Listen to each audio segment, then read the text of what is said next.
Boa tarde, tudo bem? Meu nome é Fernando De Bortoli, eu sou aviador e produtor audiovisual e tenho uma mídia chamada Aero por Trás da Aviação.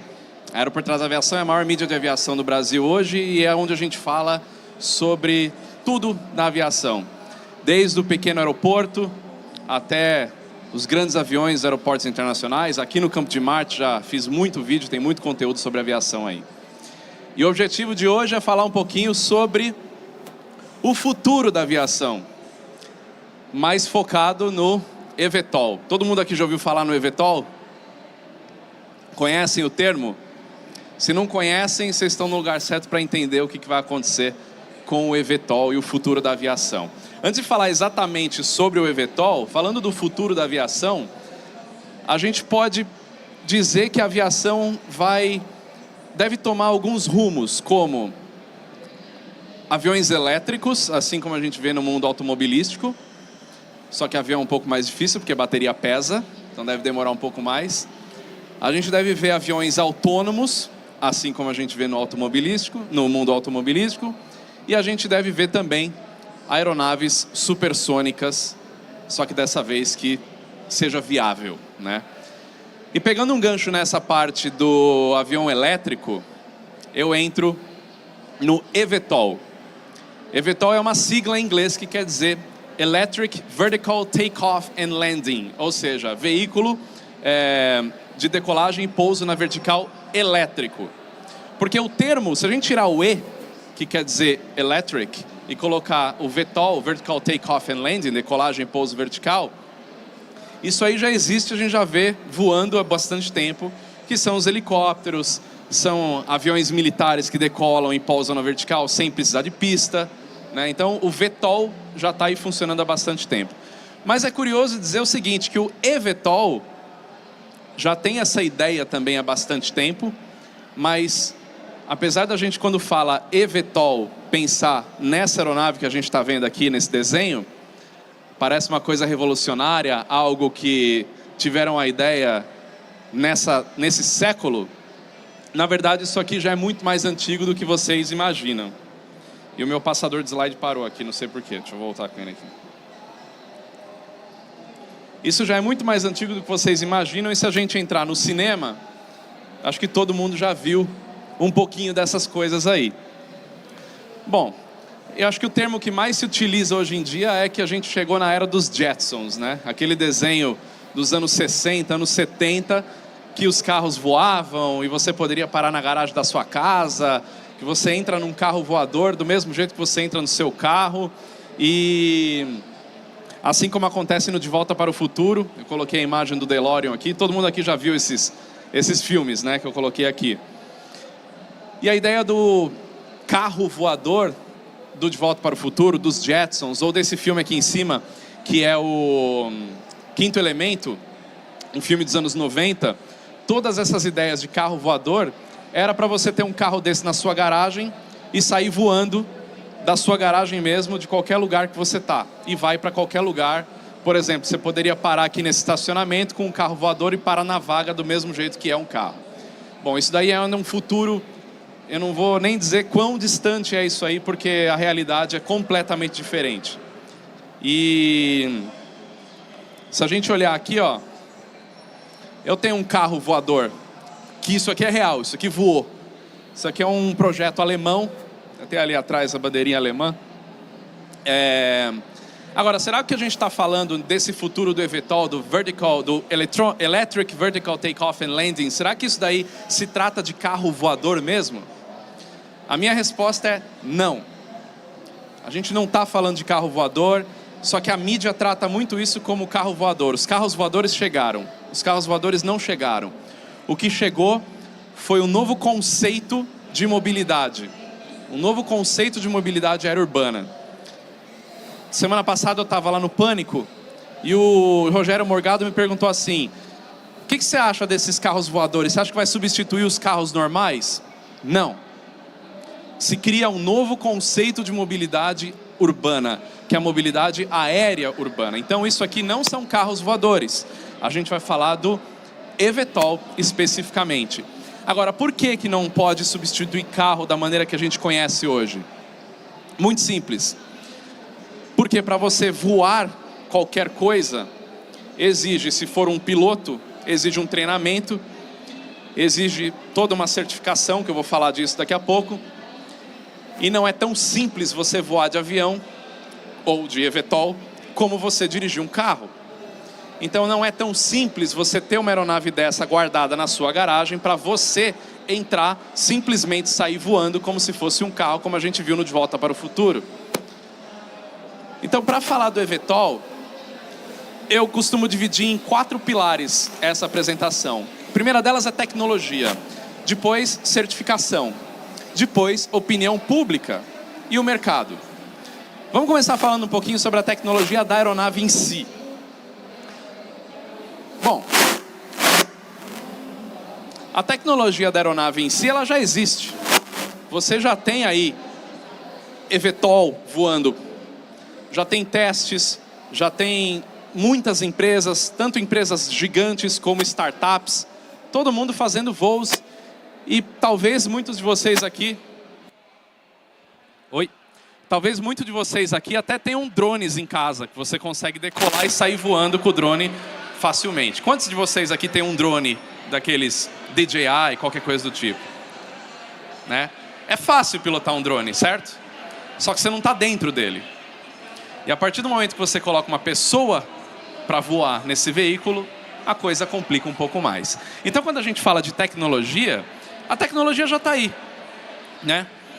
Para começar, o que é um eVTOL? Como eu já expliquei aqui, mas eu quero dividir em alguns tipos. Se a gente pegar esses drones caseiros que a gente costuma voar, pode ser um negócio mais parecido com isso aqui, ou com esse multicopter. Então você tem vários projetos, vários modelos aí desse tipo de aeronave. O objetivo principal é facilitar a decolagem e o pouso, não precisando de um aeroporto, né? Ou você pode decolar de qualquer heliponto, como acontece com o helicóptero, só que trazendo a vantagem de ser elétrico, consequentemente sendo mais fácil, mais barato, né? Menos ruidoso para operar do que um helicóptero. Então a gente tem o multicopter, que tem aí vários rotores em cima, né? 4, 6, 10, 18, depende da empresa, depende do tipo de projeto. Isso tem uma razão, que eu já vou falar mais para frente, para que tanto motor. Não é para gerar mais potência, porque hoje existem motores elétricos capazes de levantar uma aeronave como essa, mas é por questão de redundância. A gente tem também essa aeronave aqui, que tem os rotores, podem ser hélices para gerar a força de decolar e pousar na vertical, mas quando essa aeronave está se deslocando na horizontal, tem asas que vai ser impulsionado por uma hélice aqui atrás e vai voar, gerando sustentação assim como um avião. Tem o tilt rotor, ou o convertiplano, que é um sistema que para decolar o motor ele está na vertical, gera sustentação para cima, e aí ele vai girando para frente para começar o mesmo motor gerar sustentação para frente, gerar propulsão. E tem também o Ducted Vector Thrust, que é um sistema de gerar força de pressão de ar, assim como acontece no motor a jato. Ou seja, não é uma hélice que está gerando sustentação, mas é o ar que está sendo impulsionado para baixo. E aí a terceira lei de Newton. A ação do ar empurrado para baixo gera uma reação, que é a aeronave indo no sentido contrário, exatamente como acontece com o motor a jato hoje em dia, só que de forma elétrica. Então, basicamente, esses são os conceitos que a gente vê por aí de eVTOL. Só que essa ideia não é nova. A ideia de decolar e pousar na vertical, ela é tão antiga quanto o Leonardo da Vinci. Ou mais antiga, só que quem fez o primeiro desenho de algo que se parece com um helicóptero foi Leonardo da Vinci lá no século XV. Então, é bem novo o negócio, né? Aqui eu juntei duas coisas. A ideia da decolagem e pouso vertical, que o Leonardo da Vinci visualizou lá no século XV, e a primeira aeronave experimental de kit, vamos dizer assim, de linha, né, a linha de produção, que foi essa aeronave chama Demoiselle. Alguém sabe de quem que eu estou falando aqui? Alberto Santos Dumont. Ele criou isso aqui, em 1907. Agora, isso aqui não decola e pousa na vertical. Por que eu estou falando disso? Porque vocês vão entender uma questão que não é só a aeronave, mas é o conceito. A ideia do Santos Dumont em 1907 era, ou melhor, antes ainda, com balões, mas em 1907 com aeronaves mais pesadas que o ar, a ideia dele era viabilizar o transporte aéreo para todos.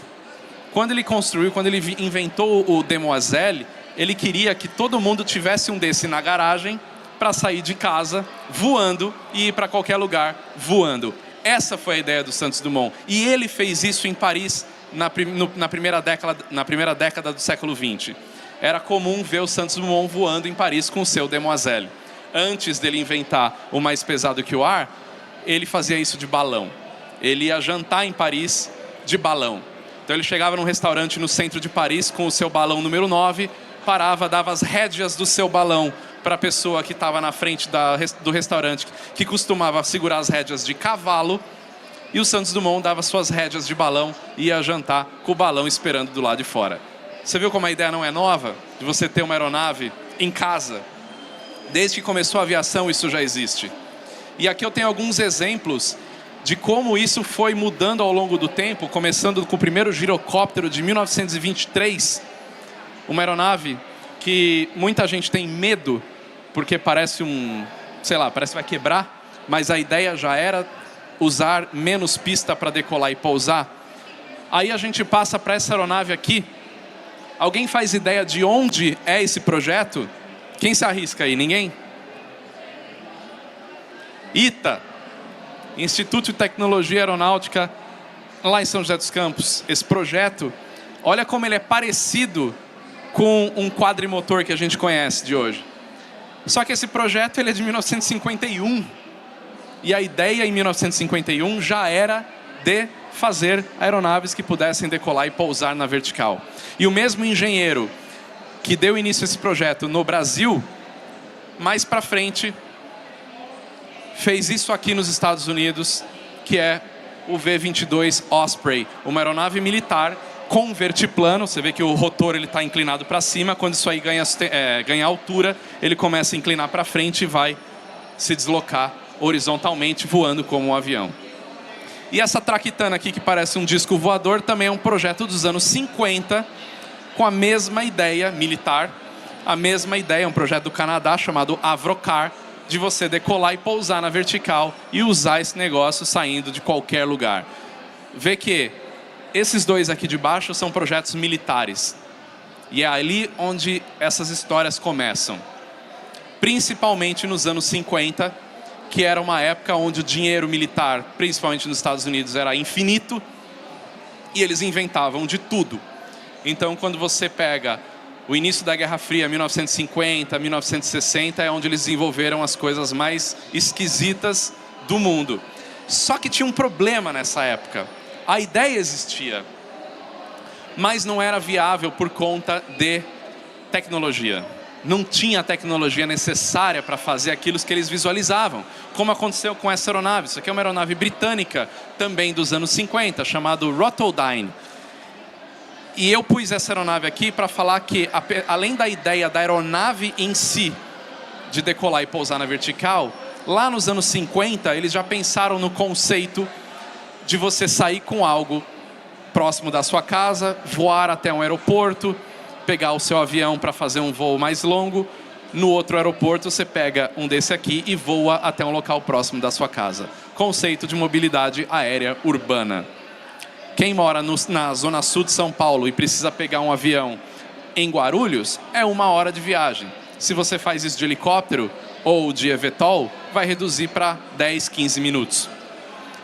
Então, os conceitos já existem há bastante tempo. O problema todo é que a gente não tinha tecnologia. E a gente está entrando agora num momento de uma nova revolução, uma nova era da aviação, assim como foi a mudança para uma nova era da aviação nos anos 50, com esse avião aqui, que foi o primeiro jato comercial de sucesso a entrar em operação no mundo e mudou o tamanho do mundo.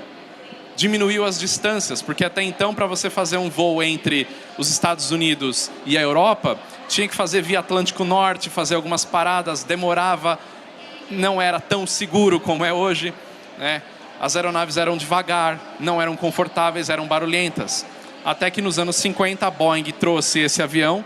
Não é o primeiro avião comercial a jato, mas é o primeiro que deu certo. E aí começou a diminuir a distância do mundo. E hoje a gente consegue chegar no Japão em 24 horas. Parece muito tempo, mas comparado com o que era nos anos 50, nos 60, é muito rápido. E a gente está entrando numa nova era, que é esse transporte urbano, que é a mobilidade aérea urbana. Quem aqui não quer sair de casa voando e chegar num local muito rápido sem pegar trânsito? É muito fácil. Bom, qual que é o problema da tecnologia que eu estava falando antes? Naquela época, nos anos 50, quando tudo isso aqui que eu mostrei aconteceu, os materiais eram pesados, os motores eram ineficientes, sistemas eletrônicos não existiam. Então, o pessoal que tem drone aí, experimenta desligar o sistema automático de controle de voo dele e pilotar esse negócio na mão. Você não consegue nem levantar ele do chão.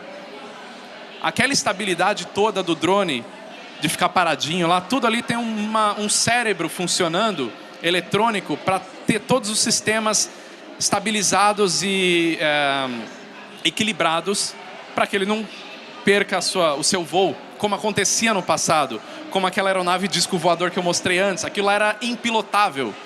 Um ser humano não era capaz de manter aquilo estável. O computador é. Então, naquela época não tinha como. E a gente entra hoje nessa era que agora é possível, porque nós temos sistemas de controle de voo computadorizados, nós temos inteligência artificial, nós temos materiais leves, material composto, à base de fibra de carbono, por exemplo, outros materiais que estão sendo produzidos. Hoje tudo isso está disponível. Motores elétricos eficientes, leves, que geram propulsão suficiente para poder levantar uma aeronave. Nós temos hoje baterias que ainda estão desenvolvendo, não estão no ideal, né? Elas ainda são pesadas, elas ainda duram pouco, mas já existe bateria leve o suficiente para equipar uma aeronave para poder voar. Então, tudo isso junto hoje é possível trazer uma ideia como aquele do ITA que eu mostrei dos anos 50. É possível trazer essa ideia de volta e fazer funcionar. Então, o que eu costumo dizer em termos de tecnologia de aeronave é que a ideia da aeronave, ela já existe, ela já funciona, ela já voa. Já estão sendo feitos vários estudos, vários voos de testes, mas com pessoas da empresa dentro, ou sem ninguém dentro, mas não com passageiros, não para uso comercial ainda. Basicamente, como é que isso aí funciona? Motores elétricos geram propulsão, consomem energia de uma bateria, só que isso precisa ser carregado em algum lugar, isso precisa decolar e pousar em algum lugar. Você não vai ter isso na sua casa, por vários motivos. Primeiro, segurança. São hélices. Como é que você vai parar no caso aqui que são 8 hélices girando, como é que você vai parar isso no estacionamento aqui? Imagina 20 desses parando um atrás do outro, com um monte de pessoas em volta.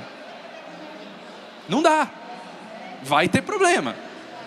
Imagina as pessoas pilotarem isso como se pilotam um helicóptero ou hoje um avião. Também não dá. Porque não é fácil você pilotar um avião, ainda mais quando você tem muitos próximos. Hoje o espaço aéreo está saturado de aviões, de helicópteros, do jeito que são. Então, para você aumentar a frota voando no mesmo espaço aéreo, você tem que automatizar o sistema. E é aí que eu entro na questão do ecossistema do negócio. Esse vídeo aqui, ó, é justamente esse teste de ecossistema que eu fiz com a Embraer no final de 2021. Parece até que a gente está voando de helicóptero, né? É porque é um helicóptero. Porque a ideia aqui desse voo que a gente fez lá no Rio de Janeiro não era testar o eVTOL em si, a aeronave em si. A aeronave já existe, como eu falei, a gente tem em casa, só não tem pessoas. Mas a ideia era testar todo o conceito, todo o ecossistema dessa nova mobilidade aérea urbana. Ou seja, nesse evento aqui, nós saímos do aeroporto de Galeão e fomos de helicóptero até a Barra da Tijuca. E esse voo demorou 11 minutos. Quem conhece o Rio de Janeiro sabe que é um trajeto que você demora 1h30 se não tiver trânsito. Porque se tiver trânsito, você para meio-dia para fazer o negócio. Mas você fez de helicóptero, qual que é a vantagem? Aí que tá, a Embraer já está testando o voo, mas eles também estão testando o conceito, todo o sistema. Então, para fazer esse voo aqui em linha reta, saindo do Galeão, pousando na Barra da Tijuca, foi feito todo um estudo junto com o Departamento de Controle de Espaço Aéreo, que é uma divisão militar da Força Aérea Brasileira, que cuida do espaço aéreo, que manda no espaço aéreo, para determinar os pontos que poderia sair esse helicóptero, chegar, como que seriam esses acessos, qual que seria esse custo, todo o conceito além da aeronave em si. E é isso que todas as empresas hoje da indústria aeronáutica inteira no mundo estão fazendo. Eles estão produzindo o ecossistema, porque, como eu falei, a aeronave já existe. A partir do momento que esse ecossistema é testado, aprovado e dá certo, eles simplesmente retiram o helicóptero e colocam o eVTOL no lugar. O ecossistema é exatamente o mesmo. E quando eu falo de ecossistema, eu tenho duas questões importantes. Que uma é a construção do chamado vertiporto. Hoje, um local de pouso e decolagem de um helicóptero chama heliponto ou heliporto. No caso desse tipo de aeronave, vai se chamar vertiporto. O que é um vertiporto? Se já existem helipontos, São Paulo tem a maior concentração de helicópteros do mundo. Aquela região da Faria Lima é a maior concentração de helipontos do mundo. Nenhuma outra cidade no mundo tem tanto heliponto por metro quadrado como a região da Faria Lima, que curiosamente fica bem embaixo da final de aproximação do aeroporto de Congonhas. Então, por conta disso, tem um órgão dentro da torre de controle de Congonhas responsável só por controlar helicópteros, de tanto helicóptero que tem. Você imagina, você multiplicar isso pelo número de eVTOL que deve ter futuramente aí. É inviável se não automatizar o sistema. Então, quando a gente fala de vertiporto, qual que é a ideia? É criar em cima de prédios, em cima de shoppings, em parques, em locais próximos de estação de metrô, o acesso ao eVTOL. E aí vamos supor que isso aqui seja um shopping, você chega voando por um sistema como se fosse táxi aéreo ou como se fosse um Uber, pousa ali, desce de um helicóptero que não é seu, é de uma empresa, de um sistema integrado, ou seja, não é o que você vai guardar em casa na sua garagem. Chegou lá, desce, faz o que você tem que fazer, quer voltar para casa, pega o eVTOL e voa até o lugar mais próximo da sua casa, que pode ser uma estação de metrô. Então, integração de outros modais de transporte. Você conecta linhas de metrô, pontos de ônibus com aeroportos, com shoppings, com pontos importantes da cidade através disso. Nesses vertiportos tem o quê? Tem toda a estrutura, a infraestrutura de embarque e desembarque de passageiros. Então, você vai ter uma salinha de espera ali, uma salinha para comer um negócio, como se fosse uma sala de embarque de um aeroporto comum, só que para isso. Centros de manutenção, no mesmo lugar que o eVTOL pousa para pegar os passageiros, também pode já fazer a sua manutenção e carregar baterias. Da onde vai vir essa bateria, essa energia? Isso é importante, para não acontecer como eu já vi aí em alguns lugares, que tem carregador para o carro elétrico e do lado tem um gerador a diesel gerando aquela energia. Isso não faz o menor sentido. Então a gente fala de energia limpa, tá? Só que de onde vem essa energia? No caso da Europa, de usinas super limpas, como as geradas a carvão, a gás natural. Boa! Então tem que se criar todo esse conceito em volta. O hidrogênio hoje é uma opção que a indústria está fazendo também. Eu estive numa convenção ano passado na França, lá na Airbus, e viu que eles estão desenvolvendo, além da aeronave, que é aonde isso vai ser carregado, tem um conceito bem interessante, que a energia pode vir do espaço. Ou seja, tem uma sonda que capta a luz solar lá em cima e via micro-ondas envia essa energia para uma estação na Terra.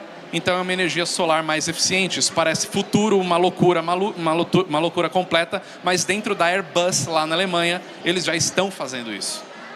Eles já estão criando novos sistemas de hélices, motores elétricos, baterias para armazenar mais energia. Então a indústria toda aeronáutica já está se movimentando para que até 2050 não tenha mais consumo de combustível fóssil. Se é 2050, daqui pouco mais de 25 anos, tem que começar, na verdade, já décadas atrás, que já começou. Então, tudo isso é pensado para que o negócio dê certo? Aqui mais alguns exemplos de vertiporto, né, ali na praia, enfim, dentro das cidades. E esse aqui é um videozinho da Embraer, né, que eles mostram um pouquinho como é que seria.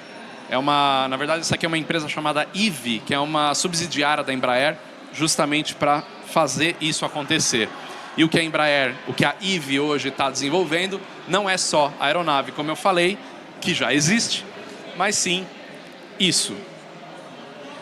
Os vertiportos espalhados pela cidade e aonde essa aeronave vai poder voar também, que isso é muito importante ser colocado com os órgãos reguladores.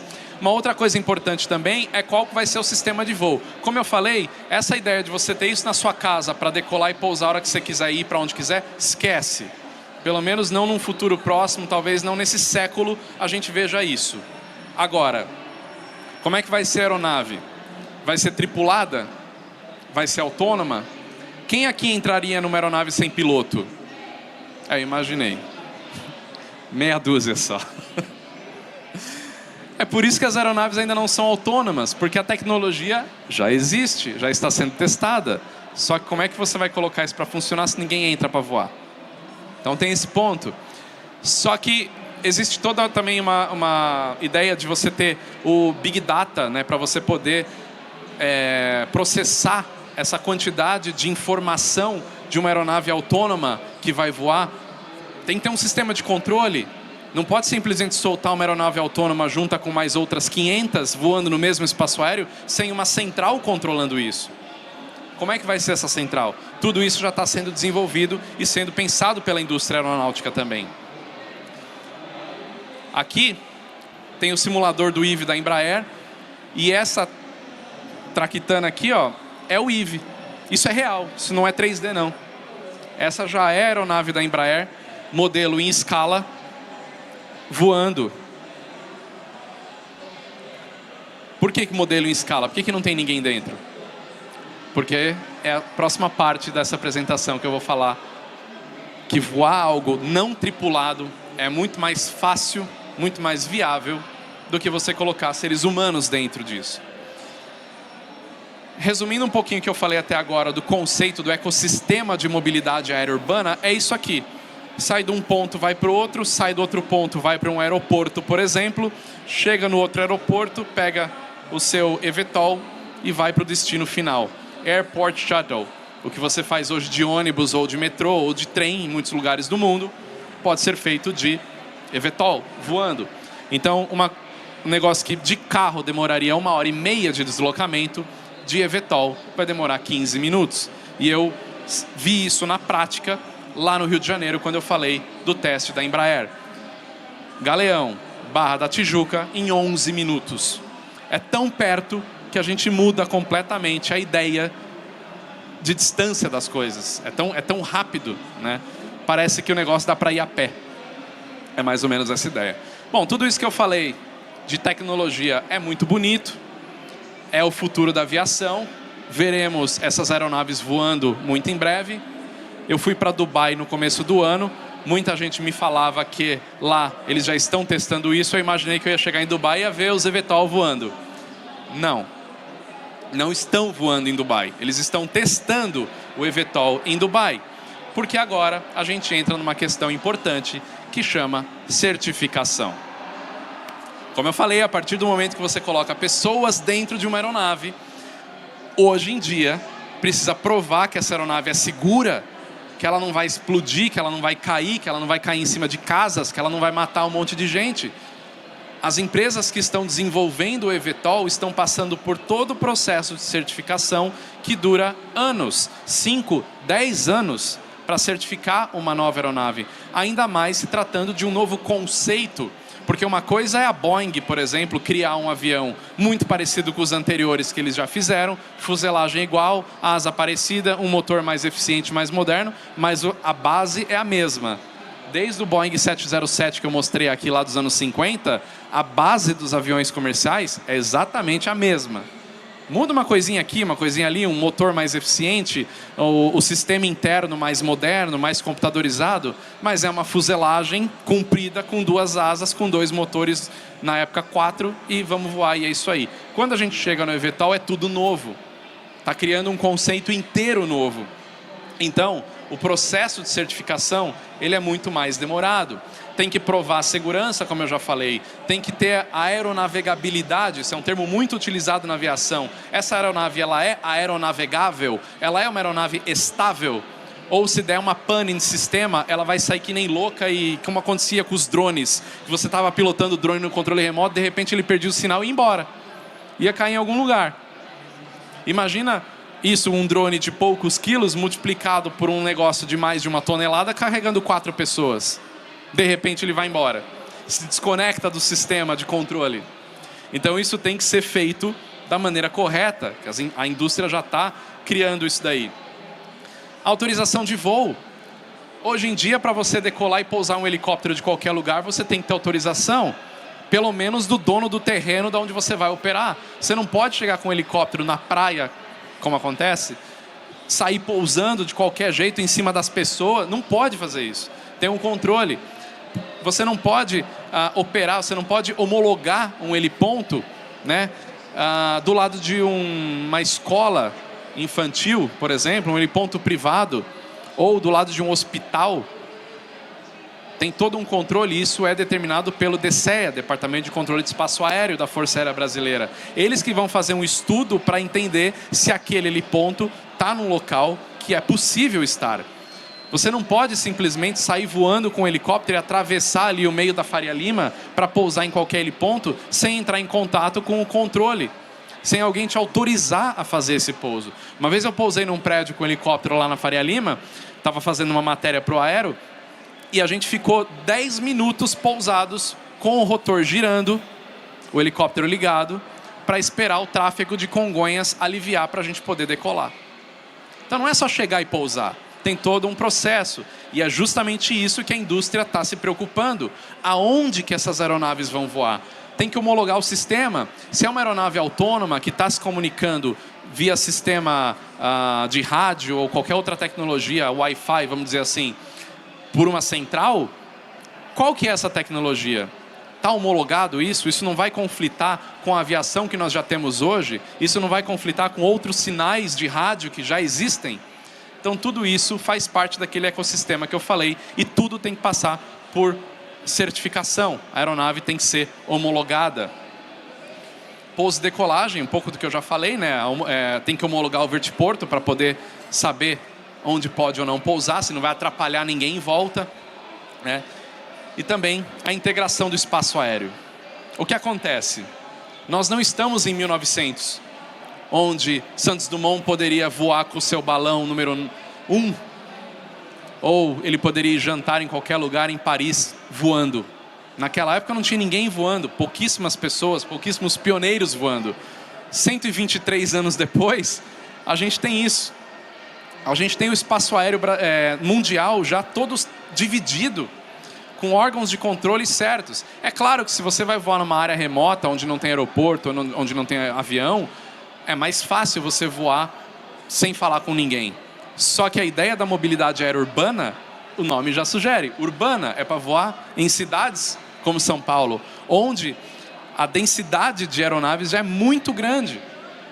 Então precisa encaixar esses eVTOLs em algum lugar que não conflite com a zona aqui do aeroporto, que é chamada de CTR, a parte aqui do controle de aproximação, que é o que controla, no caso aqui de São Paulo, a chegada dos aviões dos aeroportos de Congonhas, Guarulhos, Campo de Marte e Viracopos, e os outros aeroportos menores dessa região, que tem Jundiaí, Bragança Paulista, enfim, aeroportos menores, tudo controlado por aqui. Em rota, todas as aeronaves que voam na regra de voo por instrumento, ou seja, sem precisar olhar para o lado de fora, todas as aeronaves estão sendo vetoradas, ou seja, estão sendo avaliadas o tempo inteiro por um órgão de controle de tráfego aéreo, que no Brasil é militar. Qualquer aeronave que está voando em rota, a Força Aérea Brasileira, pelo seu sistema de controle de tráfego aéreo, está olhando. Radares e tudo mais. Então, para você criar um sanduíche, o espaço aéreo vai ter que ser dividido para aceitar essas novas aeronaves em algum lugar, porque a quantidade que está sendo falado é muito grande. E é por isso que eu volto na questão de todo o ecossistema de mobilidade aérea urbana. Vocês entenderam agora porque não é só o eVTOL? O eVTOL é só uma pecinha da equação. Tem todo um entorno disso para que quando isso aqui tiver resolvido, o eVTOL entra. Mas tem um processo grande. A ideia é que em 2026 comece a voar, mas quando começa a voar, ainda vai passar por toda uma etapa de testes de voo em rota, nesse sanduíche aéreo, para o negócio começar a funcionar de fato. Agora, não adianta nada a tecnologia já existir, não adianta nada a aeronave ser certificada, os pontos de decolagem e pouso serão definidos, se o público não aceita. Quem aqui hoje, se tivesse um eVTOL lá do lado de fora, quem aqui hoje entraria e sairia voando sem problema nenhum? Menos da metade, vou dizer. Vocês entenderam o problema?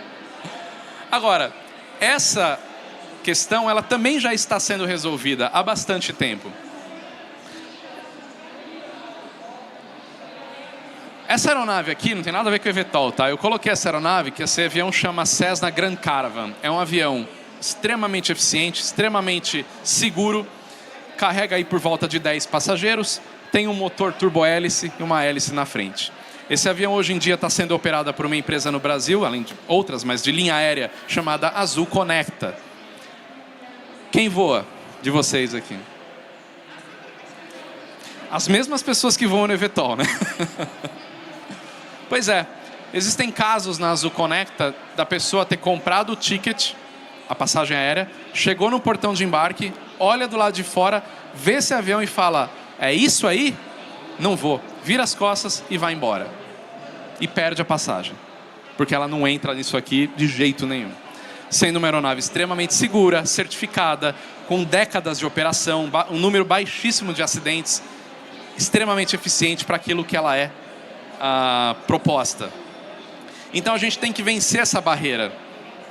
E essas inovações aconteceram ao longo da história. A gente vê isso na história da aviação como um todo. De novas aeronaves que são implementadas e precisa criar uma cultura para essa aeronave poder voar. A gente tem que ver como é que a mídia vai lidar com isso também. Eu que trabalho com mídia de aviação, eu vejo o quão difícil é com a mídia de massa falar bem da aviação. Porque quando tem um acidente aéreo, é pauta para todo mundo. Todo mundo vai falar.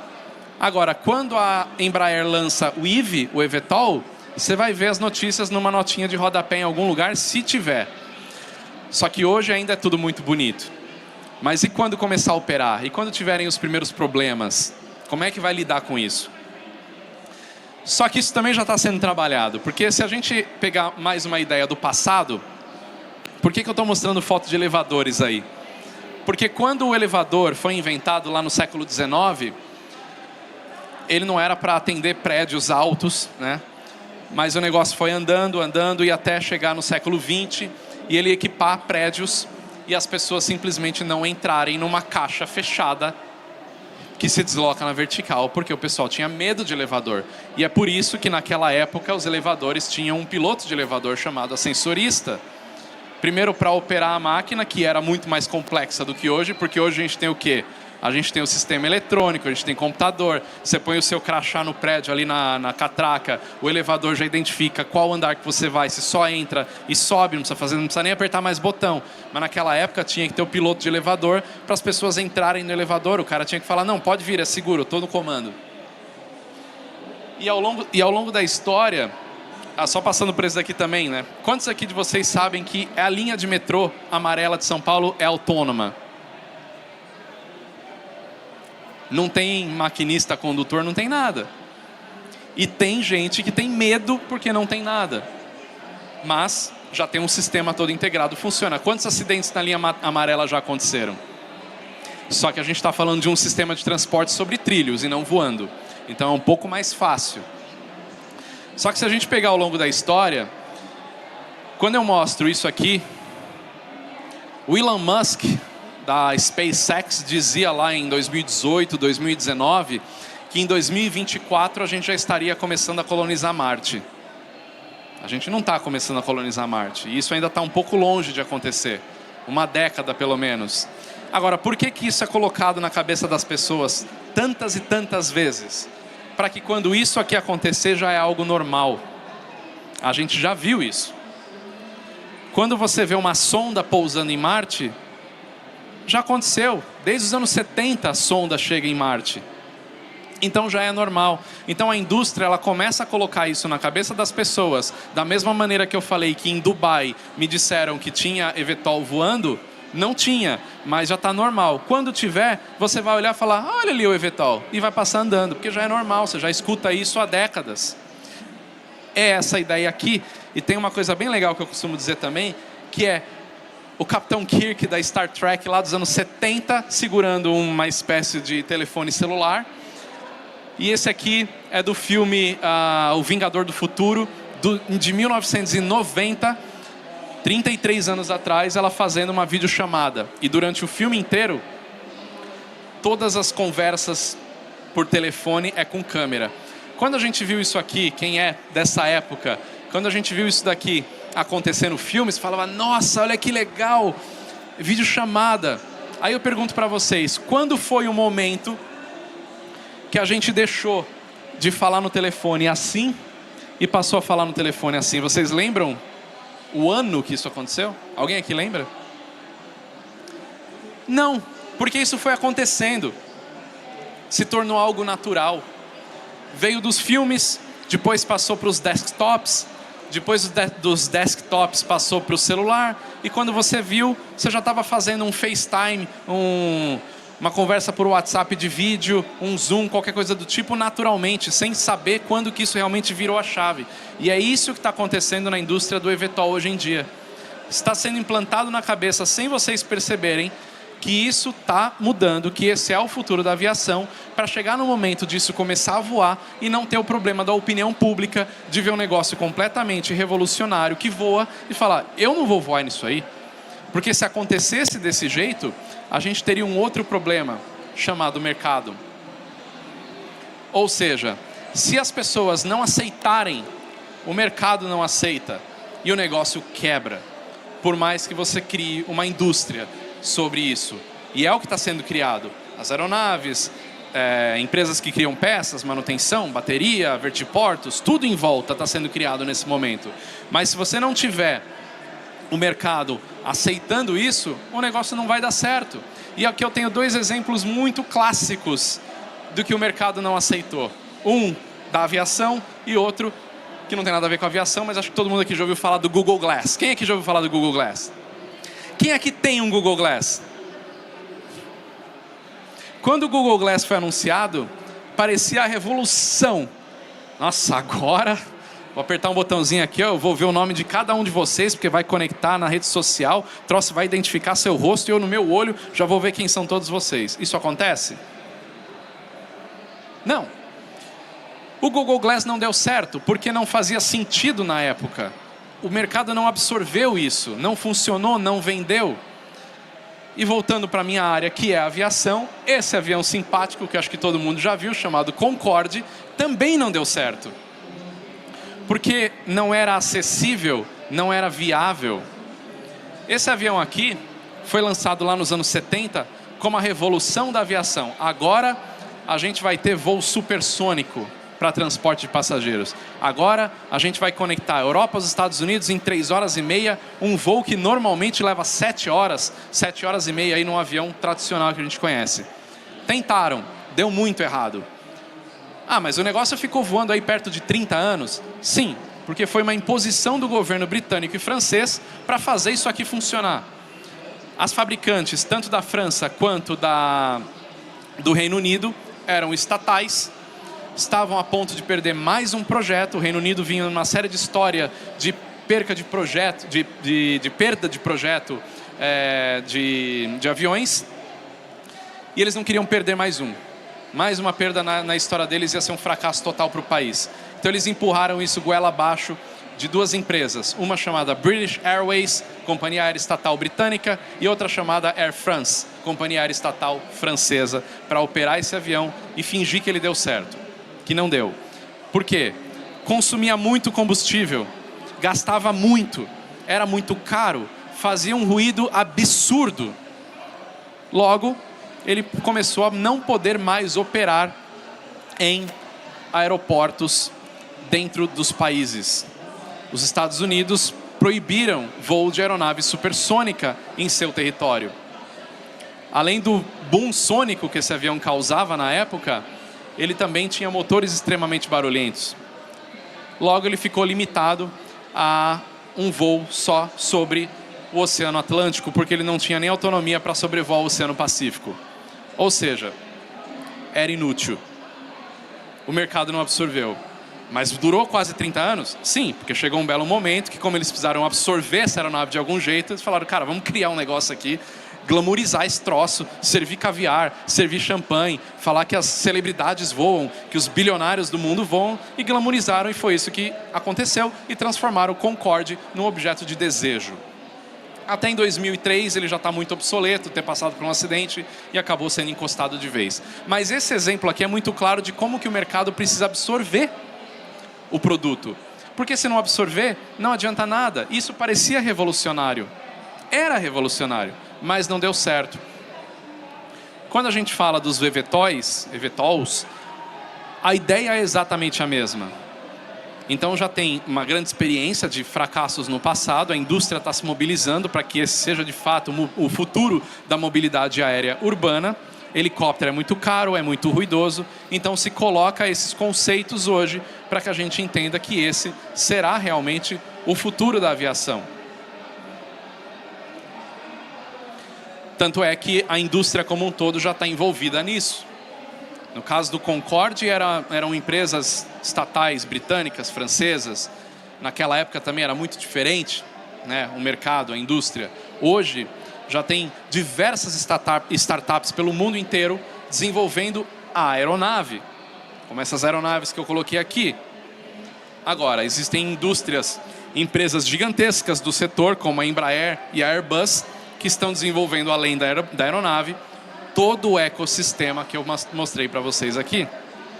Justamente com o objetivo de que não adianta nada alguém ir lá e criar uma aeronave se ela não serve para nada e ela não vai poder voar em lugar nenhum.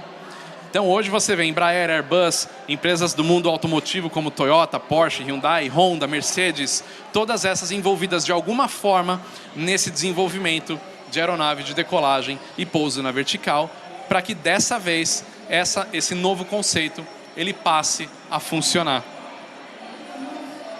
Aqui eu coloquei transporte mais sustentável. Sim, o elétrico é mais sustentável do que o combustível fóssil, mas nem tudo são flores.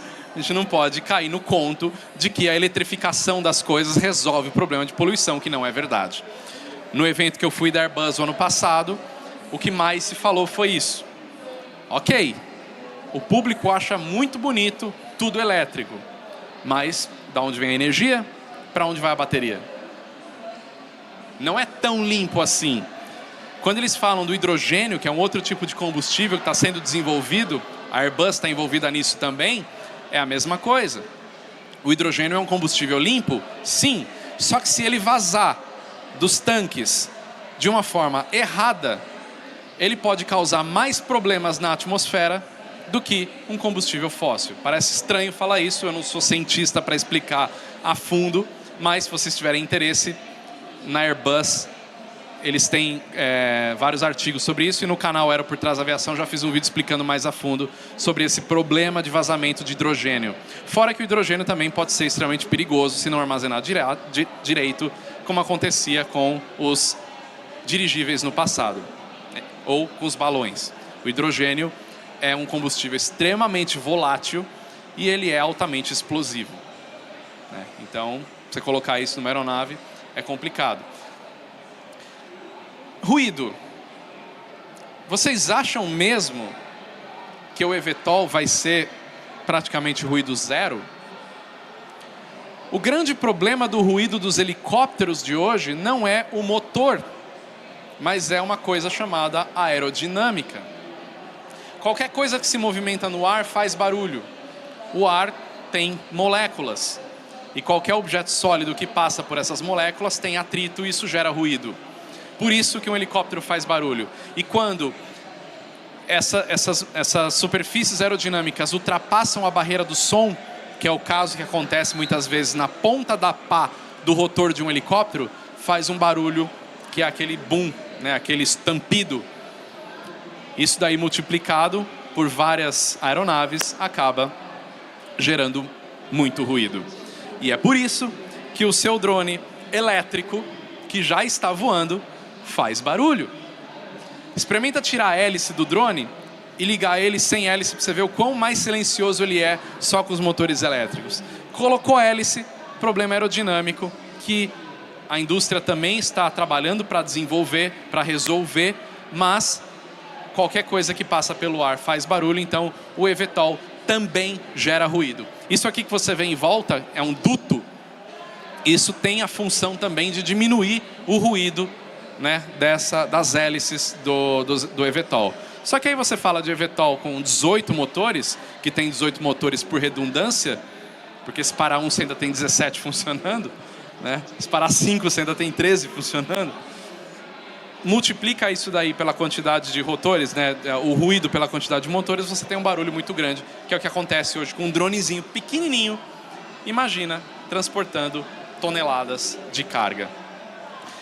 Mas, realmente, isso é o futuro da aviação, a gente vê isso acontecer aí nos próximos anos, nas próximas décadas, por conta da eficiência de mobilidade aerourbana. Ninguém aguenta hoje mais ficar preso em trânsito, então você se deslocar pelo ar num sistema todo integrado que coloca várias aeronaves voando umas próximas das outras, com poucos metros de separação umas das outras, tudo isso integrado num sistema de inteligência artificial para evitar que elas colidem no ar, coisa que piloto não consegue fazer, tanto é que qualquer voo em formação, ou seja, 2 aviões próximos, o piloto para fazer aquilo tem que ser treinado para fazer aquilo. Não é qualquer piloto pode fazer aquilo, e isso tem que passar por uma autorização da ANAC para poder voar próximo. Aí estou falando de 10, 15 metros de distância uma aeronave da outra. É chamado voo em formação. Então, quando você vai colocar isso aqui numa cidade inteira, esse sistema todo tem que estar integrado numa inteligência artificial que monitora tudo isso. E acho que agora vocês entenderam o que eu falei lá no começo, o porquê que você não vai ter um desse na sua casa para decolar e pousar a hora que você quiser, multiplicando pela quantidade de pessoas que querem fazer a mesma coisa. Infelizmente, não é viável, mas a mobilidade aerourbana é viável dessa maneira que eu falei. Bom, quero abrir para perguntas. Se alguém quiser perguntar alguma coisa, a gente ainda tem um tempinho. Só para finalizar, né? O Aero por Trás da Aviação é uma mídia hoje que tem em todos esses locais. YouTube, Facebook, Instagram, TikTok, Quai. A gente está na televisão também no canal Travel Box Brasil e também no Pluto TV, que é um streaming da Paramount. Tá? Meu nome é Fernando de Bortoli, eu sou apresentador e diretor do Aero por Trás da Aviação, junto com a Gisela, minha mulher que está ali, que veio comigo. E aqui o QR Code do nosso portal. O portal do Aero por Trás da Aviação é onde reúne tudo. Então você escaneando esse QR Code e acessando o portal, você já vai ter acesso a todas as nossas mídias. Quem quiser fazer perguntas, fique à vontade. Obrigado. Oi? Obrigado. Acho que tá. Fernando. Oi. Eu sou representante de uma das empresas que está fazendo um projeto com a Embraer do carro voador. Tá. Da IVE? Tá. É da IVE? Da IVE. Tá. E recentemente eu conheci a Braspress. E a Braspress foi, acho que, a primeira empresa nacional que trouxe os dirigíveis para o Brasil. Exato. Então, assim, o que você acha desse outro modal? Eu acho que é um modal aparentemente muito mais interessante para cargas grandes do que os veículos elétricos. Sim. Voadores. A Braspress, inclusive, fez semana passada um voo aqui com o dirigível no Campo de Marte. Né? A fabricante do dirigível é a Airship do Brasil. Inclusive, já tive a oportunidade de voar com eles quando a aeronave não tinha sido certificada ainda. E o dirigível realmente é uma opção interessante, também uma ideia que não é nova, né? mas ela está voltando hoje porque temos a tecnologia, assim como o eVTOL, que traz segurança, que traz a facilidade do voo, mas para transporte de cargas em áreas remotas, principalmente, que é a grande sacada da Airship do Brasil com a Braspress, eu acho muito interessante e muito mais viável, porque você precisa de muito menos energia para decolar uma aeronave com bastante carga, uma aeronave mais leve que o ar.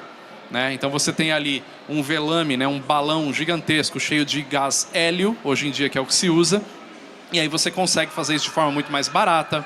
O motor que equipa o dirigível da Airship é um motor pequeno, então carrega bastante carga, mas não precisa de tanto consumo de combustível. Então eu acho que futuramente é um negócio bacana para transporte, de carga principalmente. Sobre a utilização dessas aeronaves para carga individual, ela tem alguma perspectiva disso ou é apenas como se fosse um sistema considerado como um Uber aéreo? A ideia do conceito todo hoje é como se fosse um Uber aéreo. É uma central que controla tudo isso para você transportar isso. Para você, carga saindo de casa, como eu falei, é mais difícil por conta da questão da certificação, habilitação de piloto, quem que vai voar isso. Hoje em dia, para você voar um drone caseiro, por exemplo, você tem que ter autorização. Apesar de muita gente não fazer isso, você tem que fazer um plano de voo, não é só sair voando, né? Então eu acho mais difícil você ter isso pessoal guardado em casa, principalmente para colocar uma pessoa dentro e sair voando, ou você mesmo pilotando sem ser piloto, né, de alguma aeronave. Mais alguma? Pensando nesses voos domésticos, nesses voos autônomos, se a gente for parar para pensar, há muitos anos atrás, se falava em carros, poucos carros que tinham nas ruas e assim sucessivamente. Se a gente pensar que os voos vão se tornar comum, não teríamos também esse congestionamento aéreo, pensando nesse fato de que anos atrás não tínhamos congestionamento nas ruas e hoje nós temos? O que você acha disso? Não, certeza, muito bem colocado. Eu acho que a gente pode ter um exemplo mais recente de moto em São Paulo. Que uns 20 anos atrás, o cara que estava de moto, ele levava toda a vantagem do mundo. Hoje você já vê trânsito de moto nos corredores. É mais ou menos a mesma coisa. É justamente por isso que eu volto a falar que vai ser difícil você ter um desse guardado na sua casa para voar a hora que você quiser. Porque aí você gera trânsito. Agora, por que o metrô não tem trânsito? Às vezes tem, mas a grande maioria do tempo não. Porque é um sistema integrado de linhas, que tem uma empresa controlando isso, tem um órgão todo gerenciando isso. Então, por isso que é muito mais viável isso acontecer com uma inteligência integrada do que acontecer com as pessoas, cada um tendo o seu e voando do seu jeito. Que é mais ou menos o que está acontecendo hoje com os carros autônomos, que também tem uma perspectiva de redução de trânsito com os carros autônomos, todos integrados, sendo conduzidos da mesma forma. Então é mais ou menos esse mesmo conceito. Mas sim, se liberar para tudo, além do perigo das pessoas derrubarem isso voando de qualquer jeito, vai gerar trânsito, vai ter um congestionamento aéreo, como já acontece hoje com a aviação. Mesmo você não vendo o congestionamento acontecer como você vê no chão, com os carros, mas eu que sou piloto de avião, eu vejo isso quando eu estou voando. Tem congestionamento. O rádio não para de falar, as pessoas se comunicando, tráfego aéreo. Você vai decolar do aeroporto como Guarulhos, por exemplo, e você vai esperar ali 20 minutos no chão até chegar a vez daquele avião decolar. Então o trânsito já existe. Pode piorar, mas com o conceito que está sendo criado, a ideia é que não, é que melhore. Mais alguma?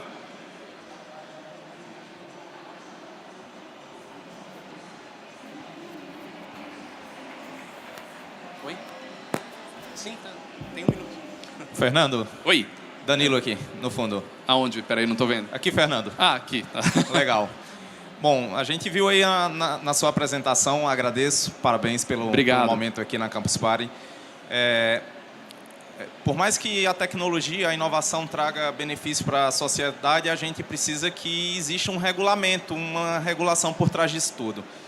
Um exemplo são os carros elétricos, né? A gente vê hoje, a maior parte dos carros elétricos tem uma autonomia baixa, 450, 500 quilômetros, e viagens de médio e longo espectro são inviáveis em virtude da inexistência, né, de pontos de recarga e etc. Então, do ponto de vista da aviação autônoma, né, de veículos, né, os eVTOL, etc., a gente nota que as construções, o próprio ordenamento de uma cidade precisa passar por uma organização.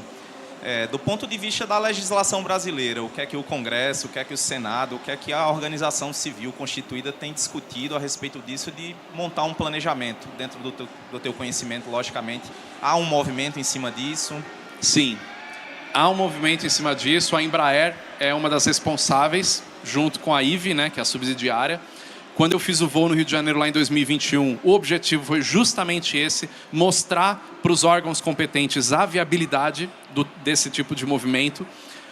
Mas é claro que o Código Brasileiro de Aeronáutica tem que passar por uma atualização, tudo isso tem que ser adaptado. Então é justamente isso que eu falo do conceito além da aeronave. A aeronave é a pequena peça. A tecnologia já existe, está tudo certo, já está voando. Mas é a certificação para pôr as pessoas dentro e aonde essa aeronave vai voar e como vai voar. E esse movimento está acontecendo no mundo inteiro. Porque, como eu disse, né, na apresentação, nós não estamos em 1900, que o Santos Dumont voava para qualquer lado a hora que ele queria, porque não tinha ninguém voando. Hoje, a gente tem um espaço aéreo bem congestionado, então tem sim toda uma mudança de legislação, né, em apresentação pela indústria, né, justamente para poder encaixar essas aeronaves nesse espaço aéreo e o voo ser seguro. Beleza, gente? Posso tirar uma foto com vocês? Vamos lá. Faz alguma coisa aí, levanta a mão, sei lá. Aê, beleza, gente. Muito obrigado a todo mundo que participou aqui, que acompanhou. Valeu mesmo. Quem quiser saber um pouco mais, entra lá no Aero por Trás da Aviação. Tem um pouco de tudo isso que eu falei e muito mais coisa aí da aviação. Obrigado.